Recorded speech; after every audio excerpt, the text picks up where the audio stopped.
কারো ক্যান্সার দেখে যদি এই দোয়াটা আপনি বিশ্বাসের সাথে পড়েন, জীবনে কোনোদিন ক্যান্সার রোগে আক্রান্ত হবেন না। দুর্ঘটনা দেখে যদি পড়েন, ওই দুর্ঘটনা আপনাকে স্পর্শ করবে না। যে কোনো কারো বিপদ দেখে যদি কোনো বিশ্বাসী বান্দা এই দোয়া পড়ে, বিশ্বনবী বলেন লাম ইউসিবহু যালিকাল বালা, ওই বিপদ তাকে আর ধরবে না। উফিয়া মিনহু মিন যালিকাল বালা কাইনাম মা কান, সে যতদিন হায়াত পাবে কোনোদিন ওই বিপদ তাকে স্পর্শ করবে।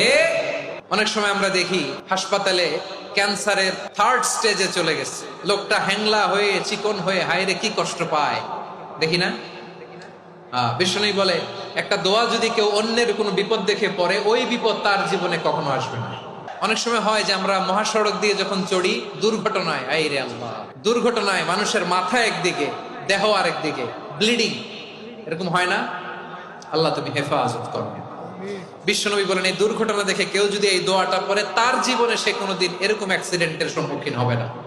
বিশ্বনবী বলেন অন্যের বিপদ দেখে কেউ যদি পড়ে আলহামদুলিল্লাহিল্লাযী আফানি মিম্মা বাতালাকা বিহি ওয়া ফাদ্দালানি আলা কাসীরিম মিম্মান খালাকা তাফদীলা, মানে প্রশংসা সেই আল্লাহর, যে আল্লাহ তাআলা তোমাকে যেই জিনিস দিয়ে পরীক্ষা করেছে আমাকে ওইটা থেকে বাঁচিয়ে দিয়েছে। তোমাকে আল্লাহ যেই বিপদে ফেলেছে আমাকে ওই বিপদ থেকে তিনি মুক্ত রেখেছে, আর তার অনেক সৃষ্টির উপর আমাকে তিনি প্রাধান্য দিয়েছে। সুবহানাল্লাহ পড়েন। আমার প্রিয় ভাইরা, তাহলে পুরো আলোচনার সেন্ট্রাল থিম হচ্ছে আমাদের জীবনে বিপদ আসবে, কষ্ট আসবে, দুঃখ আসবে, কিন্তু বিপদে আপদে আমরা হাল ছেড়ে দিব না, হতাশ হব না। মুমিন হতাশ হয় না, নিরাশ হয় না, হাল ছেড়ে দেয় না।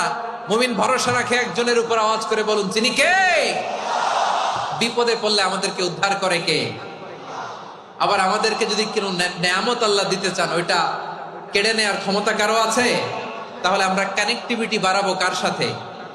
আমাদের প্রার্থনার ফরিয়াদের হাত তুলবো কার কাছে? রাজি আছেন? পটুয়াখালীর ভাইয়েরা, মনে থাকবে কথাগুলো?